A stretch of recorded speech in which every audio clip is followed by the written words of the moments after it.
사실 우린 그 아비멜렉과 사라의 얘기 안에서 좀 아주 색다른 경험을 하고 있다고 하겠습니다.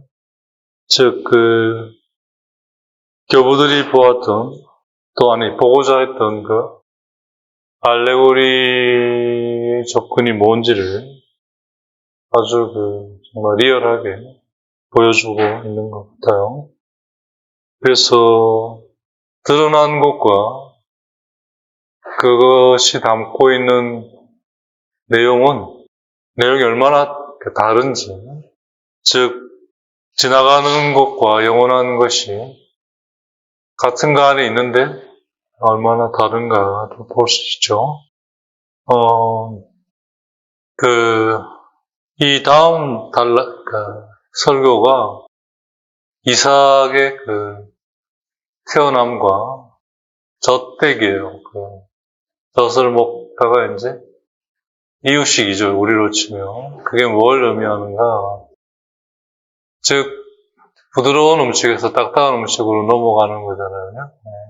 그게 바로 드러난 거에서만 있는 게 아니라 그 안에 들어있는 내용이 뭐냐. 즉, 하나님이 왜 이걸 허락하셨는가. 막지 않으셨는가, 더 정확하게는. 즉, 지나가는 것에서 영원한 것으로. 다르게 이야기하면 자기에게서 하느님에게로죠. 예수님께서 그리스도이셨지만 그리스도가 되어 가신 거죠. 예수님으로만 머물지 않으셨죠. 그와 마찬가지로 우리 또한 하나님을 닮은 인간으로서 그죠? 거기에만 있는 게 아니라 그렇게 해서 하느님과 비슷해져 가는 이게 이제 하느님과 인간의 관계의 근본 질서. 그리고 모든 건 이걸 위해 있는 거죠. 나는 그건 싫어요. 그러면 어쩔 수 없습니다. 영혼 속에 있으나 영원함을 누리지 못하는 불행한 인간이 되겠죠. 아무튼 그런 맥락에서 이러한 것들이 이제 우리에게 일종의 학습시키고 눈뜨게 하고 훈련시키는 거라고 할 수 있습니다. 저도 처음에 이런 걸 접했을 때는 신기하기도 하고 또 재밌기도 하고 그러다가 10년, 20년 지나다 보니까 그렇게 돼버렸어요. 그래서 여전히 그렇긴 하지만 달라진 거는 드러난 거에만 이제 머물러 있지 않다는 거죠. 옛날에는 그랬던 것 같아요. 드러난 거에만 머물러 있었는데 지금 이제 드러난 거에 좀 있다가 이거 알지 참. 드러난 거에만 있다 보면 뻔하죠. 거기에 매여서 집착하게 되고 그러니까 그러면 뻔해요. 두려움이나 불안이나 아니면 미움이나 증오나 이런 것들이 일어나게 돼 있죠. 그죠? 그래서 이제 이게 죄에 있다는 얘기잖아요. 그래서 이제 하나님의 관점, 하나님께서는 왜 그럼 이걸 나에게 내가 만나도록 맞닥뜨리도록 어떻게 막지 않으셨을까?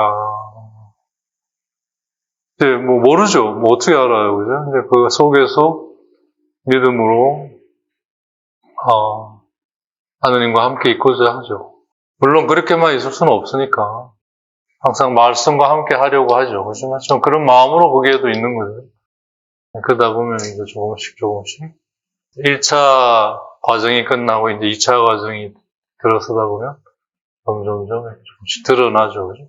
아닐 때도 있지만 그걸 통해 또 알아가고 찾아가는 거고 기도하고 할 때 그런 것들이 이제 어떤 나를 더 하느님께 가까이 가게 하고 더 자유롭게 하고 그 자유가 주는 평화 이런 거죠. 그죠?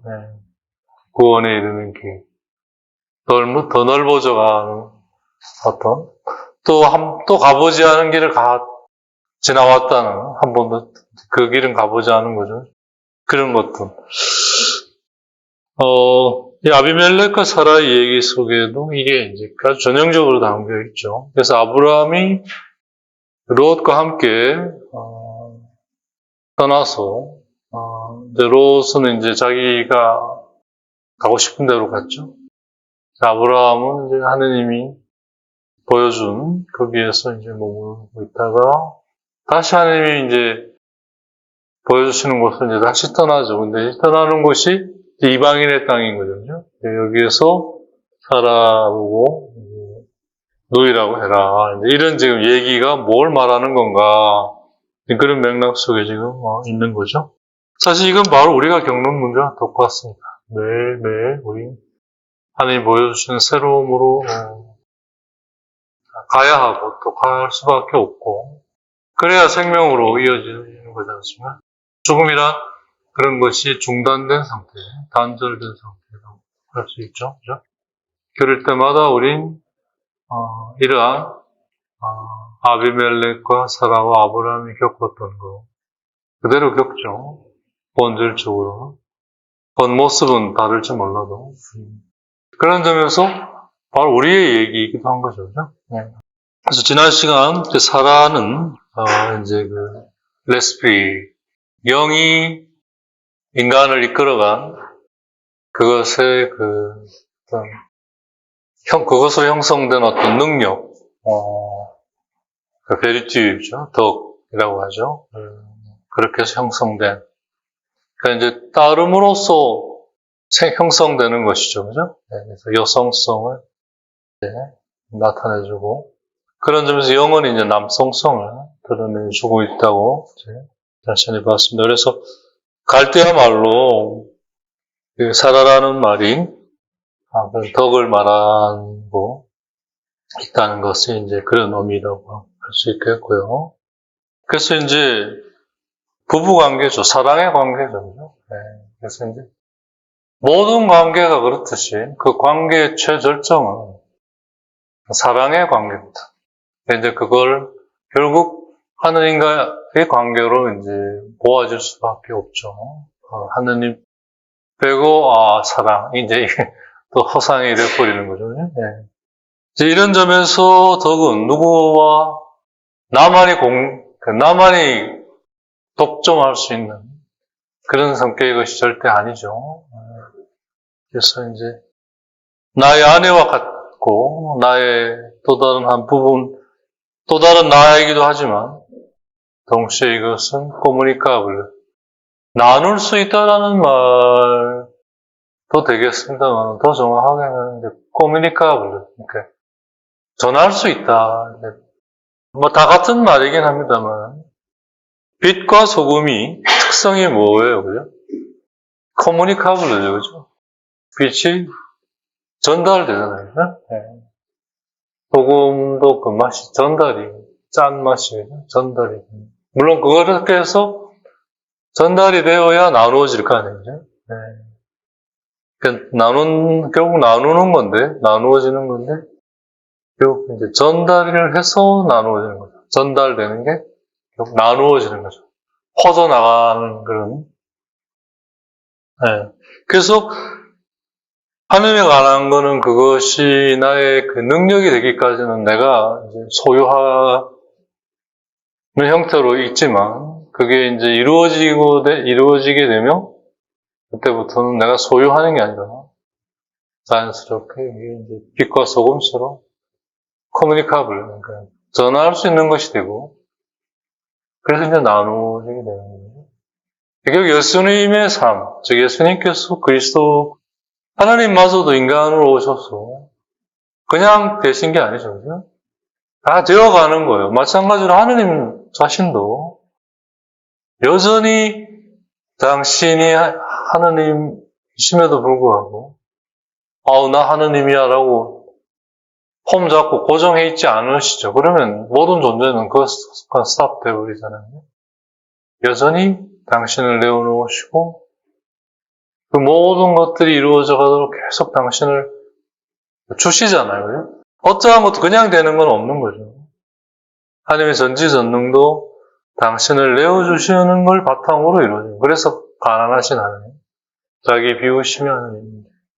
하나님의 본성이죠. 그죠? 네, 그래서 필리피스 2장 5절에 바로 그 마음을 우리가 본받고 담자. 그게 이제 우리가 이 세상의 삶을 사는 목표이고 목적이죠. 열심히 살았으나 그거를 못 배웠어요. 그럼 꽝입니다. 그죠? 네. 지금 우리나라에 일어나는 그 한국 엘리트들의 그 모습들 안에 전형적으로 딱 하나 부족한 게 그거지. 네. 가장 중요한 거에도 불구하고. 이제 그 놀랍게도 아브라함이, 그죠? 이제는 아내가 아니라 누이로 부를 테니까 그렇게 행동해라. 그 말 안에는 바로 우리가 완전해진 이후에는 다른 이들을 이제 가르칠 수 있게 되는데, 그때는 더 이상 덕을 우리 품 안에 꽉 힘주어 쥐고 있는 아내와 같은, 배우자와 같은 그런 형식으로 유지하지 않고 관계를 꼬무윙스 누이처럼 그녀를 원하는 다른 이들에게 결혼시키는 그런 방식으로 관계가 이루어진다는 것이죠. 누이를 또 막 그런 완전 미친 거잖아요, 그죠? 네. 일레 미친 사람들이 하는 얘기. 사실 이 관점은 오르게네스의 고유한 건 아니고 필로라는 아주 유명한 그 유다 성경학자죠. 유대인이죠, 그죠? 유대 관점에서 보면. 하지만 이제 오르게네스 이전에 훨씬 전에 한 100년 전쯤 전에 그 성경 말씀을, 그러니까 유대인이니까 뭐 신약은 관심이 없죠. 구약의 말씀, 예언서와 율법서와 시편의 말씀을 그리스도인들이 했던 그런 방식, 알레고리 방식. 원래 이 알레고리는 그 역사시 있잖아요. 뭐 일리아드, 오디세이 이런 정말 난해한, 그대로 읽으면 너무나 난해한, 뭔 말인지 모를 그 이제 전쟁 서사시잖아요. 그거를 이해하기 위해 사용했던 방법입니다. 그 알레고리 방법.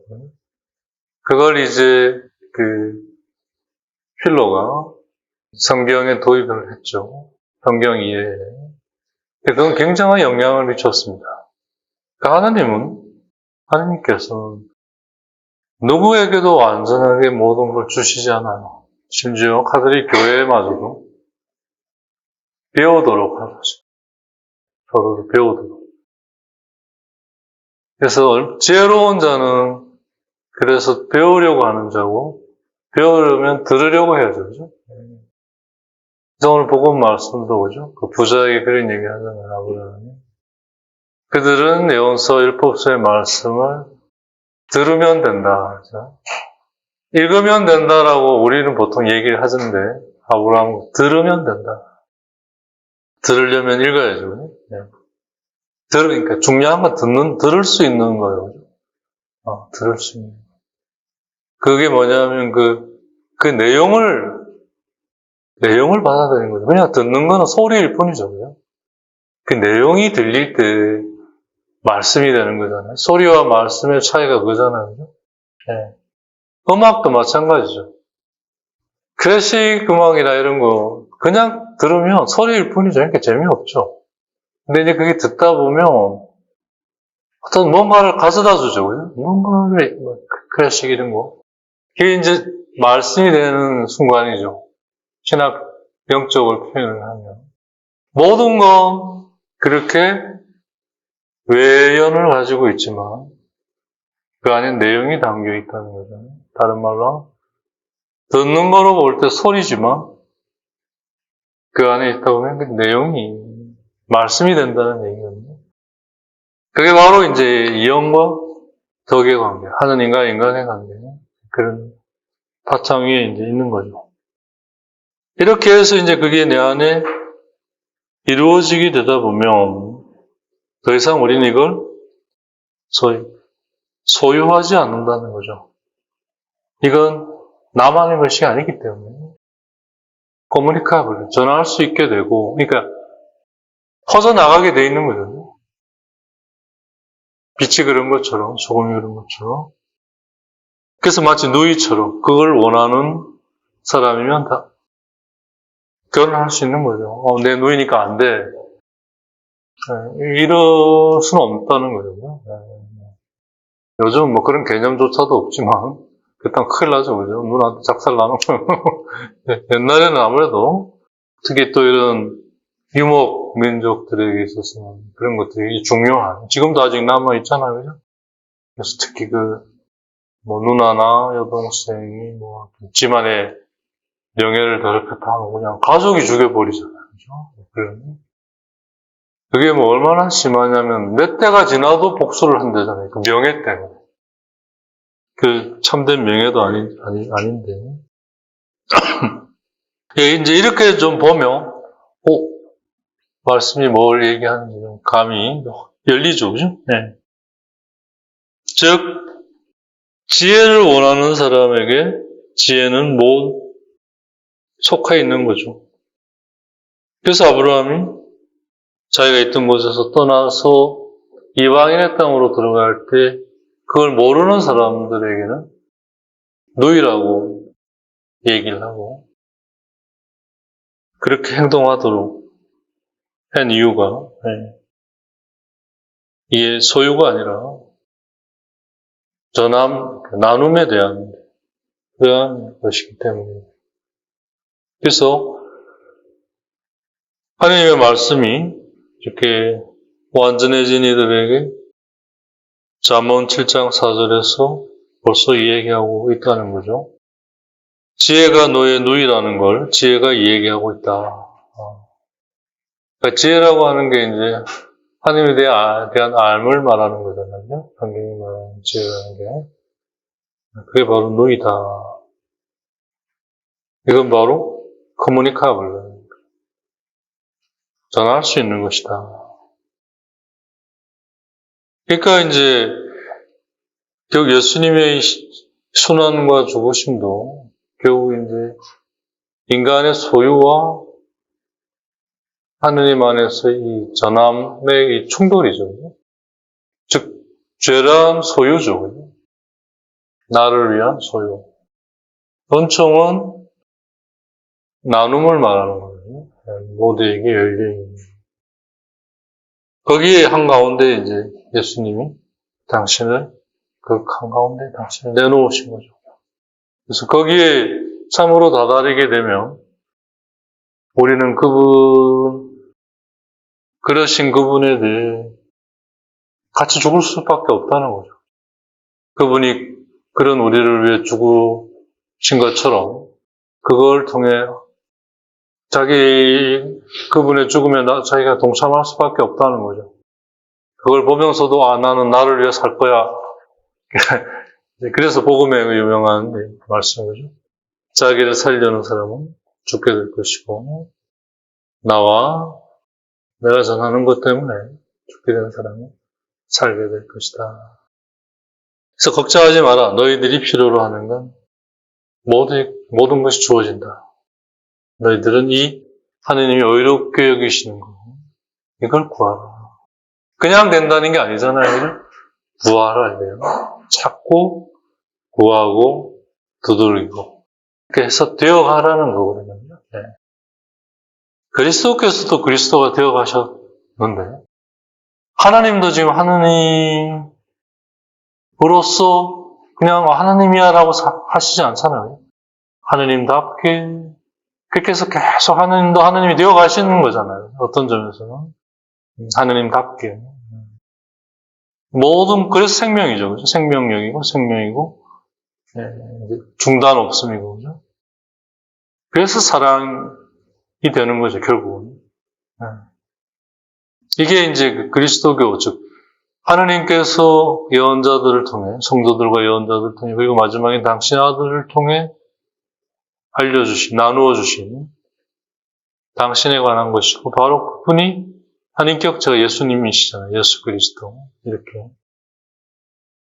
바로 그게 지혜고, 그게 바로 이제 누이다. 그러니까 이제 이 내 거는 하느님과 함께 하는 한도 내에서 내 거죠. 그 위에 필요한. 그야말로 나만을 위한 내 거는 그야말로 이제 독이죠, 독. 그야말로 무거운 짐, 불필요한 짐. 그런 사람은 결코 이제 하느님의 땅에, 적과 꿀이 흐르는 약속의 땅에 이제 못 들어가죠. 들어갈 수가 없죠. 그런 사람들에게는 문이 없는 거죠. 문이 안 보이는 거거든요. 바로 이런 이유로 아브라함이 사라에게 얘기한, 누이라고 얘기를 하고 누이로 행동을 해라. 벌써 완덕에 이르는 이는 그걸 원하는 사람이 취하도록 렛세 내어놓는다는 거예요. 그런데 여기에는 이제 condition de la vérité 조건이 따르는데요. 그래 그럼 뭐 웬 떡이냐 이 무조건 게 아니라 la pureté de 그 마음의 순결함, 정결함이 따라야 한다. 그 마음이란 이제 사실은 영이죠, 그죠? 네. 영이란 일종의 뭐 비에테라고 할 수 있죠. 비에테라는 말이 두 가지 의미를 지니죠. 하나는 하느님이 인간에 대해 가지시는 마음이죠. 좀 어려운 말로 번역이 되긴 하지만 긍휼히 여기심, 정말 불쌍히 여기심이고요. 사랑이시죠, 사랑. 그게 이제 하나고, 그걸 알고, 그게 하느님의 그 마음에 내가 응답하는 거예요. 근데 그것 또한 비에테라고 이제 부르는 거거든요. 네. 그래서 이거는 이제 일종의 첫 번째 뜻이 긍휼히 여기심, 하느님의 사랑 이런 거라면, 두 번째 뜻은 진심, 하느님에 대한 신앙, 경건한 마음, 이런 말로 번역이 되겠죠. 그건 오로지 하느님에 대한 이것으로 방금 말씀드린 그러한 내용, 사랑에 대한 이해, 그걸로 온전히 내가 사로잡히고 그 외에는 더 없는 그런 점에서 순결함. 거기에 그러니까 내가 이렇게 했으니 이런 건 해주셔야 되는 거 아니에요? 저런 거 아니에요? 그런 것이 아니라 그 자체로 그냥 충만한, 그 자체로 충만하기 때문에 충분한. 그래서 더 뭐가 없는, 그런 걸로 꽉 차 있는, 그런 걸 순결이라고 얘기를 하는 거죠. 네. 순결함이라는 게 그 육적인 의미의 순결함이 아닌 거죠. 그러니까, 복음에도 그런 세상의 눈으로 볼 때는 정결하지 않은 그런 여인들도 그걸 통해서 하느님에 대한 정말 그 사랑의 눈을 떠서 온전히 그거로 가득 차게 된 그런 여인들, 막달라 마리아라든지, 예수님의 발을 씻기신 그런 마리아라든지 이런 여인들이 순결한 여인, 정결한 여인이라고 얘기하는 그런 의미인 거죠. 네. 우린 그런 걸 통해 죄인임에도 불구하고 죄에서 해방된, 죄를 넘어서게 되는. 그래서 이제 하나님께서도 죄를 두시잖아요. 그 죄 없애려다가 인간이 다칠 수 있으니까 죄를 두시면서 죄가 그렇게 그러한 기능도 할 수 있다는 것을 이제 우리에게 알려주신. 이제 그러한 것들을 순결이라고 얘기하는 거예요. 그러니까 이 순결이라는 말은 온전히 하느님을 믿는 그걸 바탕으로 이루어지는 거죠. 그래서 동정, 성모, 마리아, 말 그대로 육체적인 동정도 있지만 근본적으로는 그 마음의 동정이죠, 그죠? 마음의 순결. 그 마음의 간음이란, 그죠? 내가 하느님 안에 있으면서 다른 걸 구하는 거죠. 그게 바로 이제 사실 십자가에 예수님을 매달아 놓고 그 밑에 사람들이, 그죠? 메시아라는 걸 보여라 그러면 지금이라도 믿겠다. 너가 내려온다면 거기에서 충분히 능력이 있는데 왜 내려오지 않느냐. 남은 살리면서 왜 너는 살리지 못하느냐. 지금이라도 내려오면 우리가 너를 메시아로 받아들이고 믿겠다. 그 요한복음 6장에 5천 명을 먹이신 기적의 끝에, 그죠? 예수님을 왕으로 모시려고 한 거나 사실 같은 맥락이죠. 조건이 있는 거죠. 이런 거를 보여주면 믿겠다. 근데 사실 예를 들어서 상식적으로 생각해 봅시다. 그런 걸 보여주면 믿을 필요가 뭐가 있어요, 그죠? 그잖아요. 뭘 믿어요? 봤는데. 그래서 바울 사도 이 말씀 속에 믿는다는 건 보이는 차원이 아니다. 그러니까 보이는 걸 누가 믿느냐 이거죠. 믿는 건 보이지 않는 것이고 아직 이루어지지도 않은 것이라는 거예요. 이루어진 건데 왜 믿어요? 안 그래요? 믿을 이유가 없죠. 믿음은 이루어질 거라고 아직 돼 있지 않은 걸 대상으로 하는 거죠.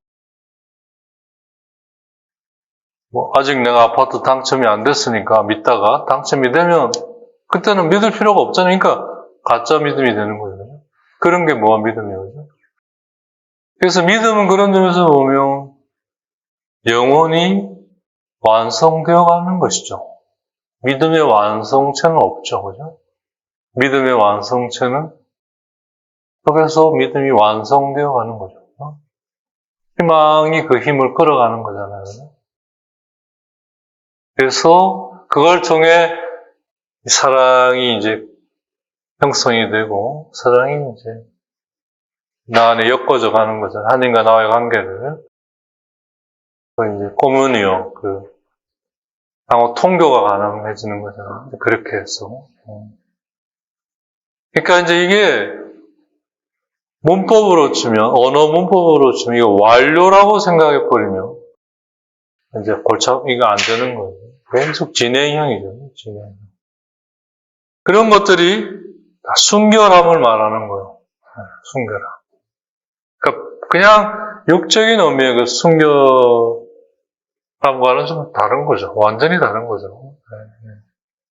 어쩌면 육적인 순결함을 짓밟혀봐서 혹은 스스로가 짓밟아봐서 이룰 수도 있을 수 있는 그런 어떤 의미의 순결함이 조건인 거죠. 그래서 하느님만이 전부가 되는 상태. 그래서 indifference, 영수증 23번에 말하는 indifference가 그런 맥락이죠. 그런 관점에서 나는 어떤 것에도 치우쳐 있지 않다. 오로지 하느님에게만 향해 있다. 그걸 향해 어떤 것도 하느님이 나에게 허락하시는 거에 난 열려 있다. 이런 게 인디퍼런스죠, 그죠? 그게 바로 영이 나를 이끌어 나를 형성시키서 생기게 한 그 능력, 즉 사라의 모습이고 사라의 조건이라는 거죠. 그게 이제 알레고리가 아니고는 접근할 수가 없는 거죠. 열리지가 않는 거예요. 그냥 문자 그대로만 해가지고는 안 되는 거죠. 이게 완전히 다른 게 돼버리는 거죠. 네. 자, 이제 순결함이라는 측면에서 이제 이 부분을 좀 보자. 파라오도 한때 사라를 취하려고 했었어요. 우리는 지나쳤지만 창세기 12장 15절, 16절, 19절에 잠시 나오는 얘기인데 아브라함이 이제 사라와 가족을 데리고 잠시 이집트로 갔던 적이 있어요. 이제 이 말은 뭘 얘기했냐면 당시 그만큼 왕래가 자유로웠다는 걸 좀 얘기하죠. 그때는 국경 개념이나 패스포트 이런 것도 없고 요즘은 딱 어느 자리에 딱 서가 있으면 앞에서 번쩍번쩍 신호를 하긴 하더라고요. 눈 크게 뜨세요. 눈 여기 보세요. 이제 홍채 인식 이런 건가 봐요. 그러니까 이제 줄 많이 서 있으면 그쪽으로 가면 되겠더라고요. 금방 끝나더라고요. 엄지손가락인가 뭐 내고 하니까 문이 쫙 열리고 들어가더라고요. 뭐 아주 쉽게, 물론 거기서 리젝 되는 사람도 있긴 있던데 왜 그런지는 모르겠고, 옛날에 그런 게 없었죠. 그러니까 이제 좀 자유롭게 왕래가 가능했던데, 오늘날보다 어쩌면 더 자유로웠을지도 몰라요. 물론 가는데 오래 시간이 걸려서 그렇지. 하긴 뭐 요즘도 뭐 거리상으로만 가까워졌지, 실제로 뭐 이집트 순례 가서 엽서를 보냈는데 한국에 돌아와서 2달 후에 그 엽서를 받았어요. 그러니까 아마 낙타 타고 이게 배달이 된 것 같아요. 네. 근데 파라오가 이제 사라를 원했어요. 근데 그때 그 부분을 좀 잘 읽어보시면 아시겠습니다만, 순결한 마음으로 원한 게 아니었어요. 욕정이나 욕망으로 원한 거죠. 마찬가지로 우리도 하느님의 지혜, 하느님의 욕망이나 우리의 그런 욕심으로 하느님을 원할 수 있어요. 물론 하느님이 그걸 허락하시는 것은 그걸 시작할 수 있게 한다면 죄도 두시죠. 하지만 그렇게 함께 할 수가 없기 때문에 그렇게 해서 정화시켜 가시잖아요. 그래서 모든 건 반드시 정화의 과정을 겪습니다. 그게 하나 예시화가 된 게 유다인들의 정결 예식이죠. 그죠? 어디 갔다 오면 꼭 씻어요. 그죠? 물론 뭐 문화적이고 환경적인 요인도 많이 깔려 있습니다만, 그래서 성당에 들어갈 때 우리가 성수 때 성호를 걷는 것도 이런 정결 예식에 사실 온 거죠. 그죠? 좀 정말 이렇게 사해지느냐 보다는 그런 마음으로 내가 이 성전에 들어서는 이제 그런 걸 얘기하는 거죠. 그죠? 이제 그런 것이 다 이제 정결. 하느님으로만 내가 있고자 하는, 하느님 아니고 어떤 것도 내 안에 들이지 않겠다. 오로지 하느님으로만. 근데 이제 파라오는 그러지 않았던 거죠. 그 읽어보면 창세기 12장 15절 16절 그 부분에 나오는 부분인데요. 잠시 후에 읽고 한번 넘어가 보면, 창세기 10장에 그 땅에 기근이 들었다. 그래서 아브라함은 나그네 살이 하려고 이집트로 내려갔다. 그 땅에 든 기근이 심하였기 때문이다. 이집트에 가까이 이르렀을 때 그는 자기 아내 사라이에게, 이때는 이제 사라이죠. 아브람이고, 아직 아브라함이 아니고, 이제 아브람에서 아브라함이 되어갔고, 사라이에서 사라가 되어간 거예요. 여보, 나는 당신이 아름다운 여인임을 잘 알고 있어. 이집트인들이 당신을 보면 이 여자는 저자의 아내다 하면서 나는 주요 당신을 살려둘 것이요. 그러니 당신은 내 누이라고 하시오. 15절, 파라오와 대신들이 사라이를 보고 파라오 앞에서 그 여자를 칭찬하였다. 그리하여 그 여자는 파라오의 궁전으로 불려갔다. 파라오는 사라이 때문에 아브라함에게 잘해줬다. 그래서 그는 양과 소와 수나기, 남종과 여종, 암나귀와 낙타들을 얻게 되었다. 그러나 주님께서는 아브라함의 아내 사라이의 일로 파라오와 그 집안에 여러 가지 재앙을 내리셨다. 파라오가 아브라함을 불러 말하였다. 내가 도대체 어찌하여 나에게 이런 짓을 저질렀느냐? 그 여자가 내 아내라고 왜 나에게 알리지 않았느냐? 어찌하여 그 여자가 내 누이라고 해서 내가 그를 아내로 삼게 하였느냐? 자, 내 아내가 여기 있으니 데리고 떠나라. 이 안에서 파라오는 아비멜렉과 달리 마음의 순결함으로 사라이를 맞지 않았다는 거죠. 가지려고 원치 않았다는 거죠. 그래서 성경이 얘기하는 게 주님께서 파라오를 큰 불행, 그리고 아주 아주 심한 불행으로 그를 쳤다. 12장 17절. 아까 우리가 방금 읽은 주님께서는 아브라함의 아내 사라이의 일로 파라오와 그 집안에 여러 가지 큰 재앙을 내리셨다. 라고 얘기하는 이유가 순결함이 그냥 여기서 우리가 이제 중요한 하나를 만날 수 있는 게 성경 전체를 꿰뚫는 아주 중요한 키워드 중에 하나가 순결함입니다. 하느님 앞에 순결하게 있는가. 이게 사실 창세기 1장부터 해서 계속 여러 형태로 얘기되고 있는 거예요. 묵시록까지. 창세기 1장에는 그게 어떻게 시작이 되는가, 어떻게 관계가 맺어져 가는가의 근본적인 것을 얘기한다면, 구체적으로 12장부터는 그게 어떤 이제 구체적인 삶 안에서 이루어져 가는가, 그 얘기가 쭉 이어져서 예수 그리스도를 통해, 그죠? 마지막 묵시록에까지, 묵시록의 마지막에 뭐? 그리스도의 피로 빨아서 흰 옷을 입고, 그리스도의 피로 말씀, 두루마기를 열고, 입고, 이 말이 다 순결함에 대한 얘기인 거죠. 순결함이란 오로지, 그래서 모든 것들 안에 하나님을 찾아가고 만나갈 때 우리는 순결해져 가는 거죠. 이 모든 것들이 하나님께서 이루신다는 사실, 하나님 외에는 없다는 사실, 이렇게, 그게 이제 살아있는 믿음, 살아있는 신앙이고 참된 믿음이죠. 주님께서 순결하지 않은 파라오를 치셨다, 벌을 내리셨다. 불어 성경으로 그렇습니다. 왜냐면 이걸 한번 읽으면 조금 더 이렇게 좀 감이 더 올 수 있을 것 같아서요.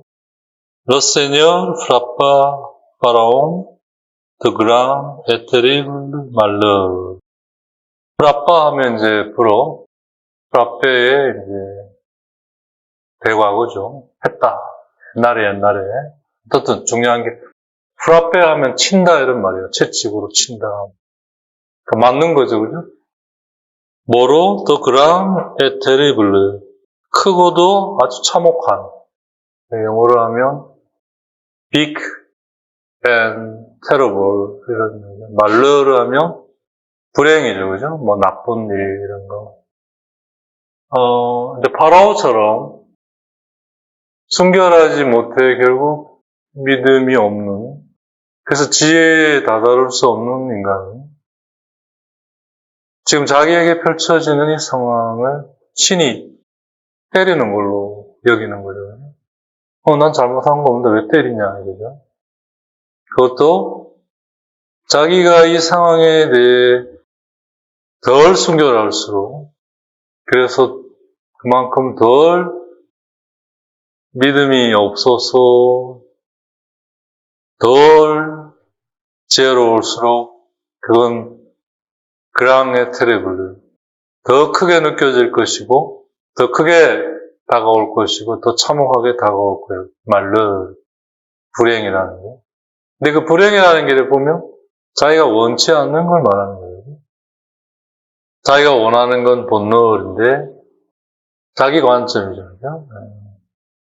그러니까 얼마나 이 문장이 갖고 있는 내용 안에, 그죠?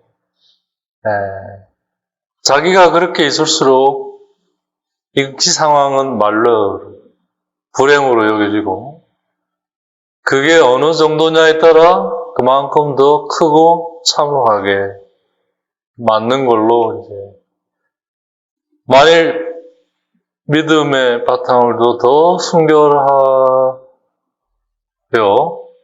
그래서 더 지혜로운 상황이라면 이걸 말러르가 아니라 본너르라고 여길 거예요. 이렇게 좋은 일이 그럴수록 그만큼 더 크고 더 좋은 그러한 좋은 일, 그죠?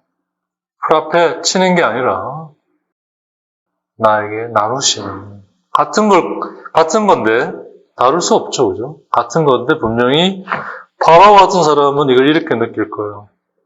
지금 아브라함 같은 사람은 정반대로 느낄 거라는 거죠. 그런 점에서 우리 각자가 자기 관점, 즉 자기 중심으로 있는 한은 이 자체의 실체를 알 길이 없습니다. 그러니까 그 상황에서 아무리 찾아봐야 뭐 하겠어요? 막혀 있는데. 신앙은 결국, 즉, 하느님의 구원은 결국 이런 우리에게 함께 하셔서 우리를 웨이크업, 일으키셔서 눈뜨게 해서, 웨이크업이 눈 뜨는 거잖아요. 그죠? 그래서 레이즈 업, 일으켜서 당신에게로 오게 하시는 거예요. 그럴 때 지금 일어나고 있는 이러한 것들이 그렇게 안 보인다는 거예요.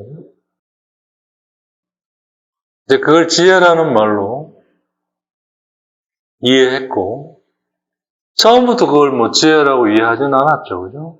처음에는 순결함, 이런 걸로, 좀 더 이해하는 경향이 있었죠.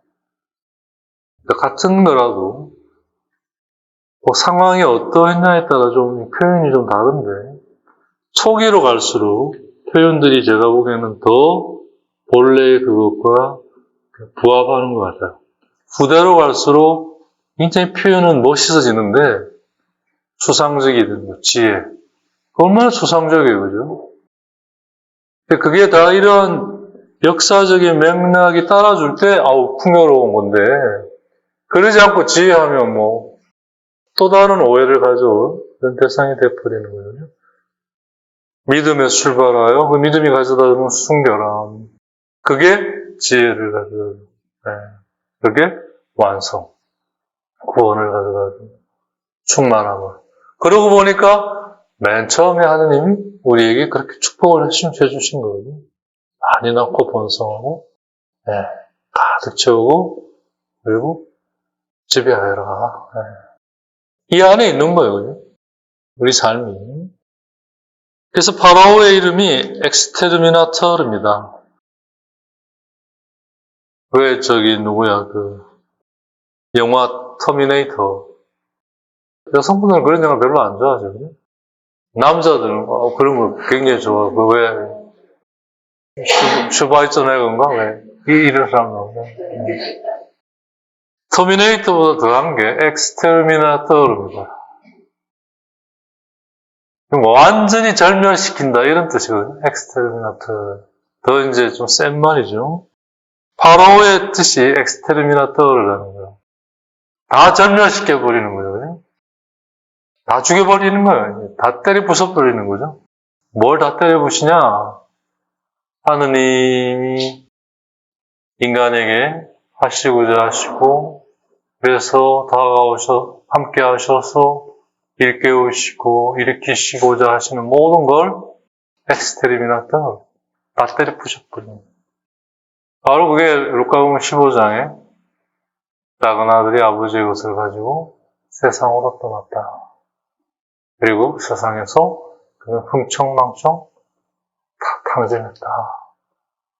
그 말하고 같은 거죠. 다 탕진했다라는 말은 뭐요? 다 때려 부셔버렸다. 이런 얘기가 같은 거죠. 엑스트림이다. 그래서 하느님에 대해 좀 눈뜨기 전에 이 삶을, 지금은 별로 이제 봐봐야 나오는 것도 이제 없으니까. 이제 조금 눈뜨기 시작할 때는 거기서 많은 걸 마치 이제 반사되어 오잖아요. 반면교사처럼. 한때 굉장히 리플렉터. 어느 정도 되면 이제 별로 보지 않아. 이제 더 나올 게 없으니까. 어쩌다가 이제 몰라도. 그때 그걸 보면 다 때려 부셔버린. 하나님이 주신 그 소중한 것들을, 그 귀한 것들을 그냥 다 때려 부셔버리는 거죠. 이게 무지인 거죠, 무지.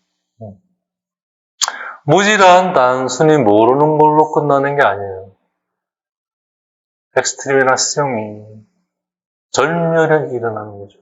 그러니까 사람들이 예수님을 매달아 놓고 이 얘기를 할 때 예수님께서 그들을 위해 기도하시죠. 저 모르는 사람들을 위해 아버지께서 용서해 주시길. 단지 무시하다는데 왜 기도해 주실까? 좀 더 분명해지는 것 같아요. 무지는 단지 모르는 걸로, 알지 못하는 걸로 끝나지 않는다는 거예요. 무지는 그 상황을 절멸시켜버리는 거예요. 무서운 거죠.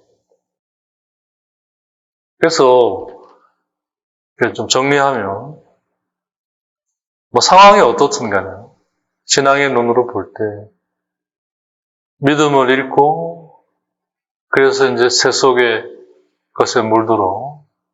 어차피 이제 믿음이 사라지면 새 속의 것이 그걸 차지할 수밖에 없잖아요. 그런 의미의 이제 불결이죠. 정결함이 아니고, 순결하지 않으므로. 결국 모든 걸 다 얻는 것 같이 보여도, 실제로는 다 때려부시는. 그 여정을 이제 그 사람은 그런 눈이 없으니까 전혀 모르죠. 뭐 기껏해 파라오처럼 하느님께서 뭐 크고 참혹한 불행으로 자신을 치는 걸 여기겠지만, 좀 신앙의 노력을 좀 어떤 관계성이 있어서 이렇게 보게 되면 바로 그걸 얘기하는데 전혀 모르는 거예요. 무지함인데, 무지함으로 끝나는 게 아니라 파멸을 시키는 거죠. 절멸을 시키는 거고, 그걸 이야기하는 사람도 죽여버려요. 이런 이야기는 La vérité, 덕, 즉 하나님께서 우리 영을 통해, 그 당신의 영을 통해 우리 영 안에서 이루어 가신 그 능력, 어떻게 보면 태도죠, 그죠? 자세. 태도나 자세가 일종의 능력이지 않습니까? 그걸 능력이라는 말로 쓰기는 조금 곤란하니까, 덕이라는 말로 또 이제 이렇게 우위의 어떤 상관으로 부르는 거잖아요, 그죠? 개념 자체 그냥 능력이다 하는 것보다는 더 진일보한 그런 이제 이해 표현이라고 할 수 있겠는데, 뭐가 다들 능력이죠, 그죠? 네, 카파시티인데, 왜 절멸자들에게는 이 덕이 아비때 함께 할 수 없는가는 얘기예요. 함께 할 수가 없어요. 그 이유가 보면 순결하지 않다는 거예요. 믿음이 없다라는 말은 순결하지 않다는 말이라는 거죠. 그게 너무나 많은 불결한 것들이, 이 말을 우리가 세속적인 그런 개념이 아니라 영적인 개념으로 이제 접근할 때 한해서죠.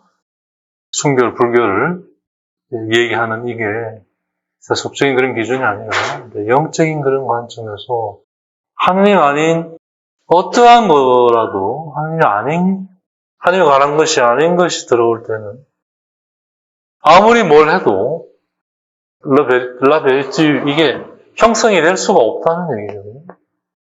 이제 그걸 작은 아들이 깨달은 거죠. 아들이면 그냥 나 아들인 거로 생각한 거죠, 그죠? 아들이면 아들이 되어야 되는 거예요. 그래서 이제 아들이 되어야 되겠구나. 그러려면 지금까지 내가 해온 대로 나 아들인데라고 해가지고 안 되는구나. 그래서 품팔이 꾸누고 아들이 되자. 그 아들이 되는 데는 어떠한 것도 필요 없어요. 순결함이 그걸 결정한다는 거죠. 순결함. 그러면서 그렇게 되어가는 거잖아요. 네. 그걸 우리가 알아요. 근데 실제로 그게 아는 게 아닌 거예요. 무지죠. 정말 아는 건 이걸 가야 하는 거죠. 그래서 아브라함의 위대함이 그잖아. 하나님께서 보여주시는 새로운 땅으로 가라고 할 때, 그 자리에서 떠나잖아요. 그 자세. 그게 창세기 12장이 구원의 역사가 시작되는 핵심 코어죠. 바로 그게 할례를 말하는 거잖아요. 우리가 지난번에 봤던 할례는 결국 그러지 않는 자기를 끊고 하느님의 이 새로움 앞에 자기를 기꺼이 내놓고자 하는, 이게 이제 영적인 할례. 다 이제 같은 맥락 속에 지금 있는 겁니다. 지금 이제 그게 정결함으로 더 이렇게 뭐라고 할까요? 이해되고 있는, 더 좀 이제 깊어져 간 거죠, 그죠? 그런 의미. 그게 이제 파라오가 아주 대표되는 정결하지 못한 이의 아주 무지한 이의 전멸시키는 이의 모습. 네. 모세라든지, 아브라함, 절멸자들이 아니잖아요. 척박한 걸 비옥하게 만들어가는 자들이잖아요. 그죠? 하느님 안에서. 어떤 걸 다 때려 부시지 않지 않습니까? 물론, 우상은 때려 부시는 거지만, 정말, 하느님 안에서 참된 거는 비옥하게 크다는. 그게 이제 루카복음에서 바르고 착한 마음이라고 표현이 돼. 좋은 땅. 그죠? 바르고 착하다는 게 뭐냐? 바로 이렇게 정결함을 말하는 거예요. 하느님 안에 정결함. 그게 좋은 땅, 비옥한 땅. 거기에서는 하나의 씨앗이 뿌려지면 30배, 60배, 100배의 결실을 맺는. 그럼 그것들이 또, 그죠? 그렇게 몇 번 하면 몇 번만 하는데도 몇백만이 되는 거예요. 그 몇백만이 또 몇 번 지나면, 그래서 영원한 것이 되는 거예요. 그런 것들이 모아져, 영원한 것이. 이 대목에서, 아비멜렉의 얘기를, 주님에게 아비멜렉이 뭐라고 이제 얘기를 하는지를 보자. 파라오는, 내가 죽게 됐으니 떠나라. 이제 이런 거였다면. 그게 이제 하느님께서 그런 사람에게 일으키는 거죠. 그죠? 다 절멸시키는 이 얘기는, 그러면 떠나라. 그가 할 수 있는 최대의 것이에요. 그죠? 뭐요? 더 이제 절멸시키지 않는 거잖아요. 그죠? 가버려. 안 가면 이제 자기가 떠나버리는 거잖아요. 마음을 닫거나 근데 아비멜렉의 경우는 어떤가? 조금 차이가 있다는 거죠. 왜냐면, 20장 4절과 5절에서 주님이 말씀하시는, 주님이 뭐라고 하냐면, 주님 당신은 아십니다. 제가 순결한 마음으로 이것을 했다는 것을. 아벡 앙꺼 뷰. 아브라함의 아내, 사라죠. 자기 누이로 본 건데, 그걸 이제 맞아들이고자 했던 거를 하나님께서 이제 얘기하시는 거 안에 나오는 이제 대목이죠. 20장 4절에서 5절. 아브라함 자신이 저에게 이 여자는 제 누이입니다 하였고, 그 여자 또한 스스로 그는 제 오라비입니다 하지 않았습니까? 저는 흠없는 마음과 결백한 손으로 이 일을 하였습니다. 사라를 맞아들이려고 한 거를 파라오는 이제 자신의 욕망, 자신의 것으로 하고자 했다면, 반면에 아비멜렉은 순결한 마음으로, 순수한 마음으로 하고자 했다는 거죠. 그리고 당신이 그걸 아신다. 이 점에 있어서 아비멜렉은 파라오와는 완전히 다르게 행동하는 사람이죠. 그런 점에서 그는 그렇게 무지하거나 그렇게 조속한 사람은 아니라는 거죠.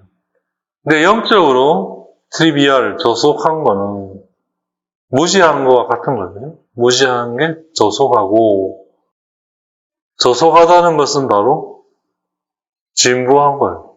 무지하다는 말은 다르게 말하면 새로움이 더 없잖아요. 그죠? 계속 새로움이 있어야 그 무지에서 점점 지혜로 나아갈 거 아니에요. 그죠? 그러니까 지혜로운 사람은 더 정확하게 말하면 지혜롭고자 하는 사람이고, 지혜롭고자 하는 사람은 하느님이 일으키시는 그 새로움, 어차피 하느님이 우리에게 하시는 것은 결국 새로움이 되잖아요. 그죠? 내가 그동안 경험하지 못한 거를 새로운 땅을 보여주는 것과 같은 거기 때문에 거기에 초대하시는 거기 때문에 불완전하고 완전하지 않은 우리는 완전함으로 나가려면 끝없이 새로움의 영역으로 갈 수밖에 없는 거거든요. 그게 유일하게 불완전해서 완전으로 가는 길이죠. 네. 그러니까 언제나 그건 설렘과 함께 두려움이 따르죠. 하지만 믿음이 그걸 우리로 하여금 이제 이 모든 것들을 이겨내게 하잖아요. 바로 그런 점에서 오로지 하나님에 대한 순결함이 이걸 이제 하게 하는 동인이, 이게 이제 없을 때 이걸 가로막을 때 이제 무지한 그런 점에서 하나님에게 열려있지 않고 자기에게만 향해 있는, 이게 바로 트리비얼, 천박하고 저속한 거예요. 진부함의 형태로 드러나는 거예요. 근데 그는 아브라함과 달리 이방인의 땅에서 이 작업을 하려고 했던 사람이죠. 네. 그러니까 결론적으로 얘기하면 이제 그 다음에서부터 이제 얘기되는 거겠습니다. 조금 미리 말씀을 드립니다.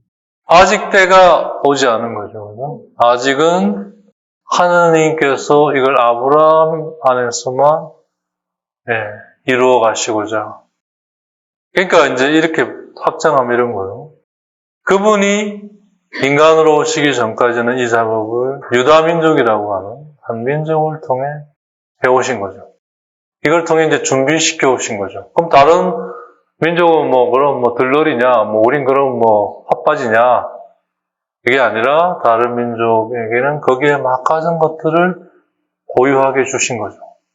아비멜렉처럼. 그래서 다른 것들이 있었고, 이게 이제 그리스도가 오셔서 완전히 이게 드러나고, 이게 이제 유다 땅을 넘어서 시랍 땅으로 건너가면서 우선 유럽을 거쳐 이제 아시아로 이렇게 넘어오는 과정 속에 지금 이 전체적인 그 안에 얼마나 풍성하게, 그죠? 이런 것들로 인해 이 복음의 내용이 사실 또 얼마나 우리는 좀 더 풍요롭게 만납니까, 그죠? 사실은. 그래서 왜 하느님께서 한 번에 이걸 다 이루시지 않고 우리에게 맞게 이걸 진행해 가신 거잖아요. 구원의 역사라는 게 그거잖아요. 의로움의 역사라고 바오로 사도가 본 게 그런 맥락이죠. 가장 맞게 이걸 이루어 가시다. 근데 이거를 인간의 관점에서 바라보면 도저히 함께 할 수 없는 관점이에요. 그걸 내려놓고 정말 그분의 관점에서 교부들이 한 것처럼 말씀 하나하나를 그분께 더 다가가고 그분을 더 잘 알고자 하고 더 깊이 만나고자 하는 그러한 자세로 다가가고자 한다면 볼 수 있고 들을 수 있는 영역, 지금 우리가 하고 있는 것과 같은 오리겐에서의 도움을 받아서, 그죠? 그래서 이렇게 준비시켜가. 당장 인간의 눈으로 아이고 아브라함 됐으면 아비멜렉 해야지 왜 그러면 이러면 못하는 거죠. 못 가는 거예요. 여기서부터 이제 지혜로우면서 무지로 떨어지는 거죠. 이때는 아브라함에게 하셨고 이렇게 준비시켜 오셨구나. 그동안 이건 방치하고 방기한 게 아니라 또 다르게 준비해 오셨구나. 그래서 철학을 준비하게 하셨고, 그죠? 우리로 치면 윤리를, 예를, 인을, 그죠? 준비하게 하고. 또 불교에서는, 그죠?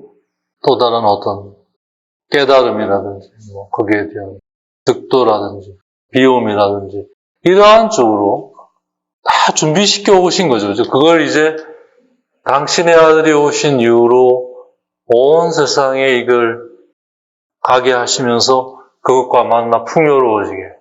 하느님만이 하실 수 있는, 그렇게 보면 하느님만이 하실 수 있는, 지금 우리는 이런 풍요로움 속에 지금 있는 거죠. 원하기만 한다면, 그죠? 왜 예수님께서 율법을 폐기하지 않고 완성하시려고 하셨는가? 그리고 어떻게 완성하시려고 하셨는가? 그걸 하나님 안에서 구하고 찾고 해가지고서 하셨던 이 맥락과 다 부분도 있는 거죠. 그죠?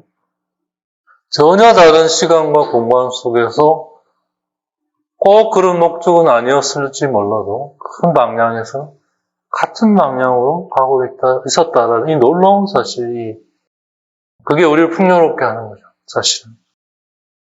아비멜렉에는 이러한 부분을 허용하신 거죠. 그런 의미의 순결함. 그래서 나중에 우리가 보겠습니다만 내리시던 재앙을 거두시는 건데 재앙을 내리겠다 이게 아니죠. 그죠? 그걸 이해하기 전까지는 재앙으로 여겨졌던 것이, 그 점에 있어서 인요랑 무지했던 아비멜렉이 그 점에 있어서 지혜로운 이가 될 때 그게 재앙이 아니라 축복으로 바뀐다는 사실을 이야기하는 거죠. 그래서 나에게서 나가는 말은 반드시 이루어지고야 돌아온다. 그 말씀, 이사야 예언서에 나온 말씀과 같은 맥을 가지는 거죠. 결국 오르게네스가 우리에게 지금 얘기하고자 하는 것은 성경이 이걸 얘기하고 있다는. 사실 이게 바로 예수님의 공생활의 얘기와 같은 거잖아요. 그렇죠? 아직 온전히 그렇게 드러나지는 않았지만 준비되고 있었다는 그 예표, 튜포스. 미리 드러나고 있었다는 그런 의미인 거죠. 모든 건 그렇게 미리 드러나고 있고, 그래서 우리가 찾아갈 수 있고, 알아갈 수 있고, 그게 우리 안에 형성되고, 그게 지혜, 영원함을 준비시키는 거죠. 형성시키는 거. 같은 맥락이죠. 네, 결국 순결함, 정결함을 바탕, 믿음을 바탕으로. 꼭 계속 이제 얘기가 이렇게 진행이 될 겁니다. 오늘 여기까지.